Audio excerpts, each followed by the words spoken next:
Hello friends, আজি এটা নতুন টপিক লৈ মই এটা ভিডিঅ' বনাব লৈছোঁ, যেটো আজিকালি অসমত অতি বেছি প্ৰয়োজন। অসমত বুলি ক'ব নোৱাৰি, গোটেই ভাৰতবৰ্ষত, মেইনলি ভাৰতবৰ্ষত পপুলেশ্যনৰ হিচাপত চাকৰিৰ সংখ্যা বিশেষ নগণ্য। সকলোৱে ভাবে যে জন্মৰ পৰা যিটো পঢ়ি উঠি মানুহে ভাবে যে আমি এটা পঢ়ি উঠি ভাবে বুলি ক'লে ভুল হ'ব, পঢ়ি থকা অৱস্থাতে সকলোৱে ভাবে যে আমি এটা ভাল চাকৰি কৰিম, ডাক্তৰ হ'ম, ইঞ্জিনিয়াৰ হ'ম, কোনোবা IAS অফিচাৰ হ'ম। কিন্তু যেতিয়া পঢ়াৰ লোড বাঢ়ি যায়, ধীৰে ধীৰে লাহে লাহে পঢ়াৰ পৰা অলপ কিছুমান হয়তো এনেকুৱা হয় যে পঢ়াৰ পৰা দিশটো আঁতৰি গুচি যায়। সেইটো যিকোনো প্ৰকাৰে হওক, কিবা মহল, যিটো মহলত ডাঙৰ আছে সেই মহলেই হওক, তাতে কিছুমান এইটো নহয় যে চব তেনেকুৱা হয়।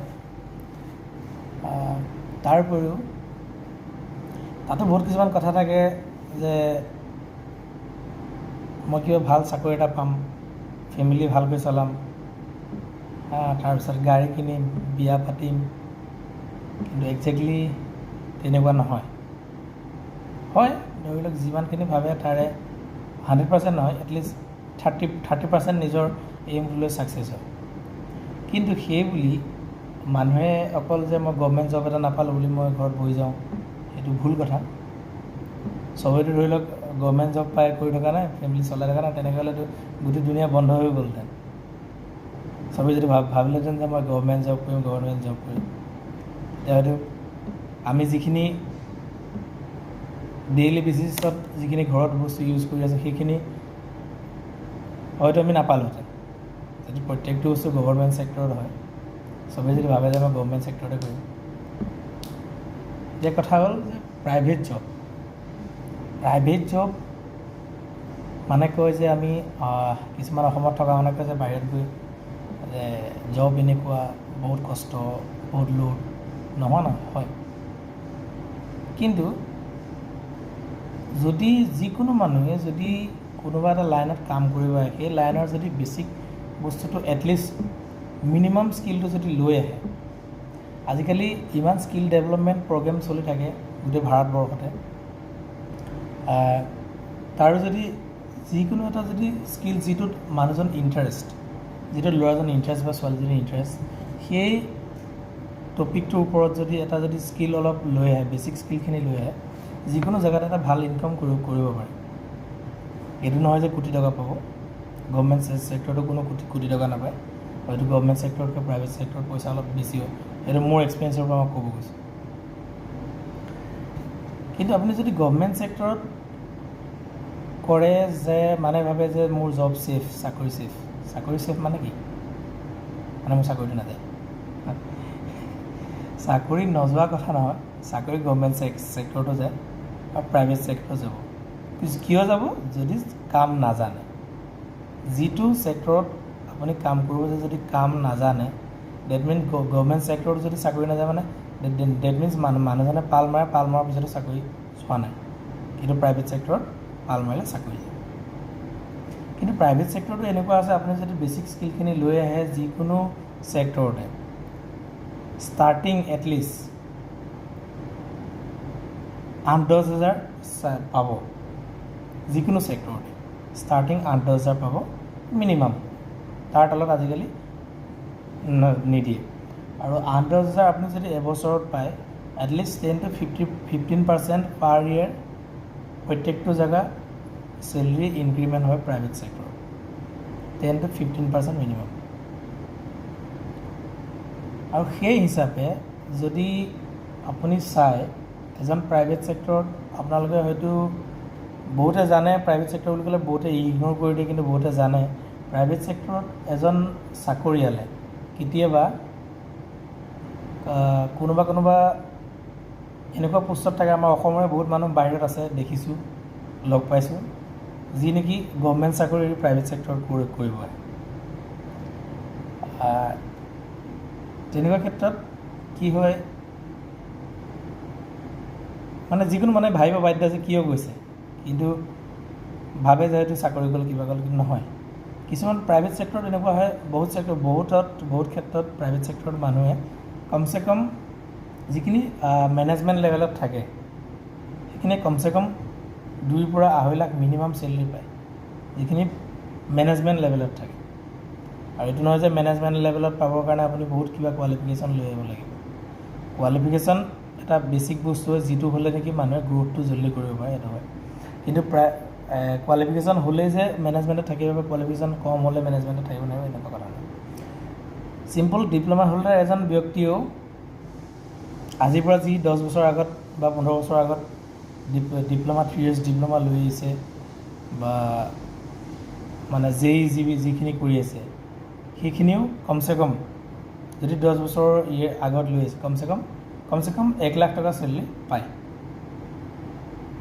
আৰু যদি নাপাব, যদি কামত তাল মাৰি যায় তেতিয়াহ'লে নাপাব, কিন্তু যদি যিটো বেছিক কাম সেই বেছিক কামটো শিকিয়ে তেতিয়াহ'লে নিশ্চয় পাব।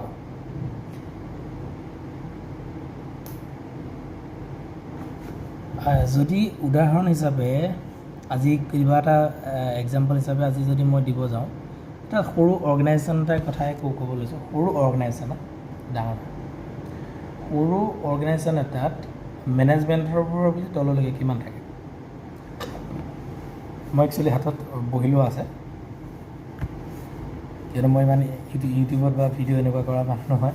মই ইউটিউবত বহুত মানে বা অসমত জব বা ফেচবুকত ইউটিউবত এইবিলাক চবতে দেখি আছোঁ যে জবৰ কাৰণে বহুত কিবা হাল্লা গোল্লা কৰি আছে, কাষ্টক লৈ চিঞৰ বাখৰ কৰি আছে যে আমি আমুক কাষ্ট, ওপৰৰ কাষ্ট তলৰ কাষ্ট, আমাক জব লাগে, আমুকৰ কাৰণে পাৰ্চেণ্টেজ ৰখা হৈছে, আমাৰ কাৰণে নাই ৰখা। এইবিলাক বহুত চাই চিতি মই এইটো ভিডিঅ' বনাইছোঁ একচুৱেলি। এটা ছাপ'জ সৰু অৰ্গেনাইজেশ্যন, যিখিনি প্ৰাইভেট ছেক্টৰ, অসমৰ মোৰ ইমান আইডিয়া নাই অসমৰ অৰ্গেনাইজেশ্যনত কেনেকৈ দিয়ে প্ৰাইভেট ছেক্টৰত, কিন্তু বাহিৰৰ যিকোনো এটা অৰ্গেনাইজেশ্যনত যদি চাব যাওঁ, এটা কমপ্লিটলি সৰু প্লাণ্ট যদি প্লাণ্টটো অপাৰেট কৰিব যায়, তাত প্লাণ্টটোৰ এজন হেড লাগিব। যেনেকৈ এজন মালিক থাকে, মালিকৰ তলত যিজন থাকে, এনেকৈ এজন প্লাণ্টত থাকিব, ঠিক আছে। আৰু সেই প্লাণ্ট হেডজনৰ তলত প্ৰত্যেকটো ডিপাৰ্টমেণ্ট ৱাইজ ডিভাইড কৰা থাকিব। কোম্পানীটো কি বেচিছ কোম্পানী হয়, যদি আপোনাৰ ছাপ'জ এটা প্ৰডাকশ্যন বেছ কোম্পানী, এজ এ প্ৰডাকশ্যন বেছ কোম্পানীটোত কি লাগিব? এজন প্ৰডাকশ্যন হেড লাগিব, এজন কোৱালিটি হেড লাগিব, যি নেকি যিখিনি পাৰ্ট তাত প্ৰডাকশ্যন কৰিব তাৰ কোৱালিটি কণ্ট্ৰল কৰিব, আৰু এজন একাউণ্টছ ডিপাৰ্টমেণ্টৰ হেড লাগিব। একাউণ্টছ ডিপাৰ্টমেণ্টটো নহয় যে বেংকতহে থাকে, স্কুল কলেজ চবেই আজিকালিতো সকলোৱে জানে, স্কুল কলেজ ইউনিভাৰ্চিটি, নৰ্মেল স্কুলত নাথাকে, সৰু স্কুলত নাথাকে, বাকী প্ৰাইভেট অৰ্গেনাইজেশ্যন যিমান থাকে চবতে একাউণ্ট ডিপাৰ্টমেণ্ট থাকে। তাৰ লগতে আপোনাৰ হিউমেন ৰিচ'ৰ্চ মেনেজমেণ্ট, এইটো HR ডিপাৰ্টমেণ্ট বুলি কোৱা হয়, HR ডিপাৰ্টমেণ্ট থাকে। তাৰ ওপৰত আপোনাৰ যদি এক্সট্ৰা কিবা ধৰি লওক machine maintenance, plant maintenance, utility department, এইটো ডিপাৰ্টমেণ্ট ছাপ'জ এই 5টা ডিপাৰ্টমেণ্ট হৈ গ'ল। 5টা ডিপাৰ্টমেণ্টৰ যিকেইজন HOD, head of the department, সেইকেইজনৰ কমচে কম actually company status wise divide কৰা থাকে, কোনজনৰ চেলেৰি কিমান হ'ব, কোম্পানী পলিচি থাকে। কিন্তু নৰ্মেল এটা সৰু অৰ্গেনাইজেশ্যন, এটা ভাল অৰ্গেনাইজেশ্যনৰ নাম থকা, তাত চাব গ'লে এজন প্ৰডাকশ্যন হেডৰ চেলেৰি কমচে কম কৈছোঁ 1 লাখৰ তলত নহয়, কমচে কম। আৰু তেনেকৈ আপোনাৰ যিজন প্লাণ্ট হেডজনৰ চেলেৰি কমচে কম 1.5 লাখ মিনিমাম কৈছোঁ। কোনো প্লাণ্ট হেড পোষ্টত ৰখা মানুহ না কোনো 80-90 হাজাৰ টকাত নাৰাখে, কমচে কম 1.5 লাখ টকা লয়। তেনেকৈ একাউণ্টছ ডিপাৰ্টমেণ্টৰ যিজন HOD, তেখেতৰ সেই একেই এপ্ৰক্স 1 লাখৰ আশে পাশে থাকে। HR ডিপাৰ্টমেণ্টতো সেই ছেইম একেই, মিনিমাম 1 লাখ চেলেৰি আপুনি এক্সপেক্ট কৰিব পাৰে এজ এ HOD। আৰু বাকী আপোনাৰ যদি প্ৰডাকশ্যন ৰিলেটেড হয়, তেতিয়া তাৰ যিখিনি ইকুইপমেণ্ট, তাৰ মেইনটেনেঞ্চৰ কাৰণে যিটো টিম থাকিব তাৰো HOD থাকিব। HOD টিমৰ অলম'ষ্ট 1 লাখৰ আশে পাশে থাকে চেলেৰি। আৰু তাৰ তলত HOD তলত থাকিব ইঞ্জিনিয়াৰ বা টেকনিচিয়ান, যিসকলৰ চেলেৰি কমচে কম যিখিনি senior engineer 6 years above 6 years above যিখিনি হয় কমচে কম আপুনি 60,000 plus salary take home salary পায় কমচে কম। আৰু তাৰ তলত যিখিনি টেকনিচিয়ান থাকে সেইবিলাকে যিখিনি ধৰি লওক 3 বছৰ বা 4 বছৰ বা 5 বছৰ এক্সপিৰিয়েঞ্চ আছে, সেইসকলৰ তেনেকৈ চেলেৰি কমচে কম আপোনাৰ 30,000 পৰা 60,000 ভিতৰত থাকে। আৰু যিখিনি ধৰি লওক জইন কৰে নতুনকৈ, সেইসকলৰ 8,000 পৰা 15,000 ধৰিব পাৰে। আৰু তাৰে কিছুমানে হয়তো আপোনাৰ লাখৰ ওপৰত ডিপেণ্ড কৰিব। ধৰি লওক কেম্পাছ ইণ্টাৰভিউত কোনোবা চিলেকশ্যন হৈ আহিছে, হাই চেলেৰি ধৰি লওক 20-25,000 ষ্টাৰ্টিং লৈ আহিছে। কিয়নো আমাৰ অসমত নৰ্মেল স্কিল ডেভেলপমেণ্টৰ কথা কৈছোঁ মই। স্কিল ডেভেলপমেণ্ট মানে ধৰি লওক IIT ষ্টুডেণ্টটো নহয় যে পাওঁতেই আপোনাৰ লাখ টকা চেলেৰি দিব। ধৰি লওক 8,000 পৰা 15,000 চেলেৰি দিলে, আৰু সিহঁতৰ যেতিয়া ইনক্ৰিমেণ্ট লাগিব এবছৰত কমচে কম ধৰি লওক 2,000 পৰা 3,000 টকা ইনক্ৰিমেণ্ট হ'ল যদি টেকনিকেল কোৱালিফিকেশ্যন স্কিল লৈ আহে। 2,000 পৰা 3,000 যেতিয়া ইনক্ৰিমেণ্ট লাগিব, ছাপ'জ 12,000 আছিলে, সেইজনৰ ইনক্ৰিমেণ্ট লাগি 15,000 হ'ল, ঠিক আছে। 15,000ৰ ওপৰত নেক্সট টাইম আকৌ 15% ইনক্ৰিমেণ্ট লাগিলে, ঠিক আছে। কেপিটেল যিমানে বাঢ়ি গৈ আছে তাৰ ওপৰত যেতিয়া পাৰ্চেণ্টেজ ইনক্ৰিমেণ্ট পাৰ্চেণ্টেজ বাঢ়ি গৈ থাকিব, সেই হিচাপে আপোনাৰ চেলেৰিৰ পৰিমাণো বাঢ়ি গৈ থাকিব। আৰু যেতিয়া আপুনি যিকোনো এটা কোম্পানীত আপুনি যদি 3 বছৰ কৰিলে, 3 বছৰ কৰাৰ পিছত আপুনি যেতিয়া জব চেঞ্জ কৰিব, জব চেঞ্জ কৰাৰ অৱস্থাত যিকোনো অফিচত যেতিয়া নিউ অফিচত যাব, আপোনাৰ কমচে কম 30% চেলেৰি হাইক কৰে, 25% to 30% চেলেৰি হাইক কৰে। মানে আপুনি যদি 12,000 টকাত এটা চেলেৰি জইন কৰিলে আৰু 3 বছৰ পিছত এক্সিট মাৰিলে 20,000 টকাত, 20,000 পৰা আপুনি যেতিয়া এক্সিট মাৰিব কমচে কম 28,000 পৰা 30,000 টকাৰ ভিতৰত আপুনি চেলেৰিত গ'লে, 28,000 পৰা 30,000 যেতিয়া আপুনি গৈ নতুন এটা অফিচত জইন কৰিলে, তাত আপুনি আকৌ যেতিয়া প্ৰত্যেক বছৰে ইনক্ৰিমেণ্ট লাগি গৈ আছে আপোনাৰ, তাৰ পৰা আপুনি 3 বছৰৰ পিছত ছাপ'জ আপুনি এক্সিট মাৰিলে, আৰু যেতিয়া আপুনি এক্সিট মাৰিলে তেতিয়া আপোনাৰ 25,000 পাই আছিলে, তাৰ পৰা 3 বছৰৰ পিছত আপোনাৰ ছাপ'জ 35,000 বা 40,000 চেলেৰি আপুনি পালে। আপুনি যেতিয়া 40,000 চেলেৰি, ছাপ'জ 35,000 চেলেৰিত আপুনি কোম্পানীৰ এক্সিট কৰিছে, আপুনি যেতিয়া 35,000 চেলেৰিত কোম্পানী এক্সিট কৰিছে, যেতিয়া আপোনাৰ নেক্সট অফিচত যাব তেতিয়া আপোনাৰ স্কিল চাব যে ল'ৰাজনে কিমান শিকিলে, কিমান জানে, টেকনিকেলি ল'ৰাজনৰ কিমান নলেজ আছে। সেই গোটেইখিনি চাই গোটেই ছিষ্টেমটো আপোনাৰ ইভালুৱেট কৰাৰ পিছত, কেণ্ডিডেটজনক ইভালুৱেট কৰাৰ পিছত আপোনাৰ তাৰ ওপৰত যেতিয়া আকৌ 30% হাইক লগাই দিব, আপুনি নিজেই হিচাপ লগাব, মই এতিয়া হিচাপ লগোৱা নাই। 30% যেতিয়া হাইক লগাই দিব, ছাপ'জ 35,000ৰ পৰা ডাইৰেক্ট 50,000ত তেখেত গুচি গ'ল। মানে কিমানত তেখেত 6 বছৰত 50,000ত গ'ল। 6 বছৰত একচুৱেলি 50,000 বহুতেতো প্লাছেই পায়, মই মিনিমামটো কৈ গৈছোঁ। 50,000 চেলেৰিত গ'ল। 50,000ত যেতিয়া 3 বছৰ কৰিলে, ইনক্ৰিমেণ্ট লাগি মেলি মানুহজনৰ হ'ল 3 বছৰ ছাপ'জ 62 या 63,000 হ'ল। যেতিয়া আপুনি 63 পৰা আপুনি নেক্সট জব ছুইচ কৰিব, তেতিয়া আপুনি কমচে কম 85,000 বা 90,000ত যাব। চাওক, আপুনি যদি গভৰ্ণমেণ্ট ছেক্টৰত জব কৰিলেহেঁতেন, আপুনি 7 বছৰত 15,000 টকাটো যদি গভৰ্ণমেণ্ট ছেক্টৰত জইন কৰে বা 20,000 টকাত আপুনি জইন কৰে, আপুনি 7-8 বছৰত আপুনি 90,000 টাচ কৰা বা 80,000 টাচ কৰা পচিবল নহয়। প্ৰেক্টিকেল, যদি প্ৰেক্টিকেলি চাওঁ, সেইটো কোনো জবতে এনেকৈ পচিবল নহয় গভৰ্ণমেণ্ট ছেক্টৰত। তাৰপিছত আপুনি যেতিয়া আপুনি 80,000ত কৰি আছে, তাৰ পৰা আপুনি ছাপ'জ আপুনি যেতিয়া ছিনিয়ৰ মেনেজমেণ্ট লেভেলত গ'ল, আপুনি এটা কোম্পানীত 5 বছৰ কৰিলে, আৰু প্ৰত্যেক বছৰ আপোনাৰ 15% ইনক্ৰিমেণ্ট কমচে কম ধৰি লওক 10 to 15%। আপোনাৰ যেতিয়া ছাপ'জ সেইটো কোম্পানীত 1,20,000 3 বছৰ কৰাৰ পিছত আপুনি এক্সিট মাৰিছে, 1,20,000 আপুনি এক্সিট মাৰি যেতিয়া নেক্সট এটা কোম্পানী যায়, আপোনাৰ কমচে কম 1.5 লাখ চেলেৰি আপোনাৰ লাগিব।